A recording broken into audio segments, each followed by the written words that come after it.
Rumah itu bisa jadi surga, bisa juga jadi neraka, tuh ya. Ada ungkapan baiti jannati, rumahku surgaku. Tapi banyak juga, apalagi suami yang bilang rumahku nerakaku. Pulang ke rumah nggak mau, seminggu sekali pulang ke rumah. Karena kalau pulang berantem mulu, ngomel mulu bininya.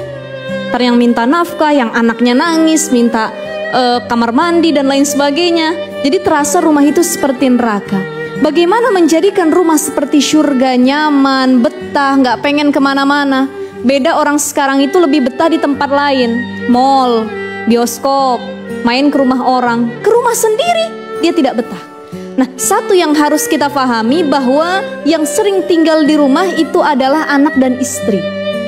Jadi agar rumah nyaman, rumah menjadi surga buat kita, jadikan anak dan istri kita sebagai ladang kebahagiaan. Kalau istri sama anaknya aja nggak bahagia, gimana kita mau ikut bahagia? Istri cantik di rumah, enak dilihatnya, kasih bedak, kasih make up, beliin. Ini cuma nyuruh doang ke salon. Pergi ngapa lu ke salon katanya? Potong apa rambut katanya? Cat deh rambutnya dan lain sebagainya. Tapi tidak memberikan nafkah dan uangnya, cuman omdo saja. Bagaimana ada kebahagiaan di diri pengalaman istrinya? pribadi. Masya Allah. Jadi seperti itu, bahagiakan dulu istrinya. Kalau istri sudah bahagia, insya Allah anaknya bahagia.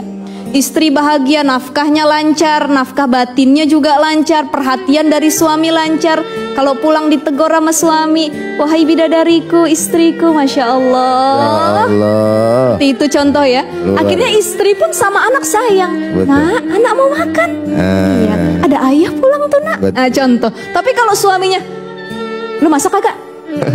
Lu begini amat di dalam rumah, akhirnya istrinya pun kasar sama anaknya. Berapa banyak kita lihat kejadian ibu yang rela membunuh anaknya, ibu yang rela membuang anaknya, itu karena salah satunya beban mental yang diberikan oleh suaminya kepada dirinya. Makanya salah satu yang harus ditanamkan adalah kita harus mencari kebahagiaan. Ya, kebahagiaan itu puncak nyamannya kita tinggal di rumah. Nah, bahagia itu definisinya apa sih? Ada yang mengatakan bahagia itu apabila rumah kita bertingkat, mobilnya mewah mengkilat, uangnya berlipat-lipat, istrinya cantik memikat, bahkan kadang jumlahnya ada 4. Aduh, banyak yang seperti itu ya. Apakah kebahagiaan? Bukan mancing, nyindir dikit aja.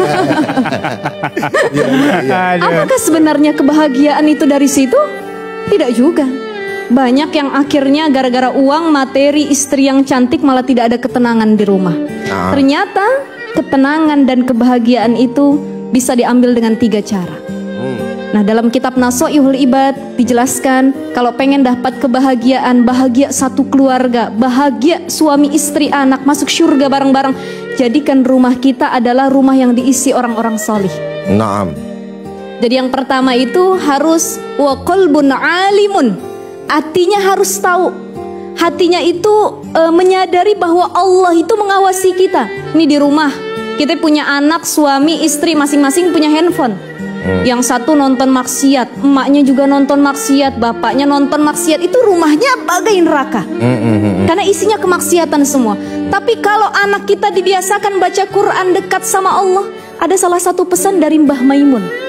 Ini guru kita, Allah yarham, yang sudah wafat, Mbah Maimun Zubair. Kiai Maimun Zubair. Beliau mengatakan gini, kalau kamu ingin anakmu jadi orang yang solih dan solihah, rumahmu terasa nyaman, maka biasakan baca Quran di dalam rumah. Naam. Biasa baca Quran di dalam rumah, itulah yang menjadi keturunanmu juga akan jadi ahli Quran.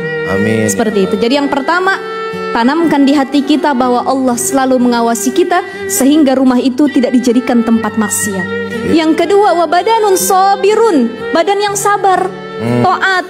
Orang tua suruh ngaji, sholat, saling sabar, saling menerima kekurangan antar pasangan, biar nggak ada masalah berumah tangga.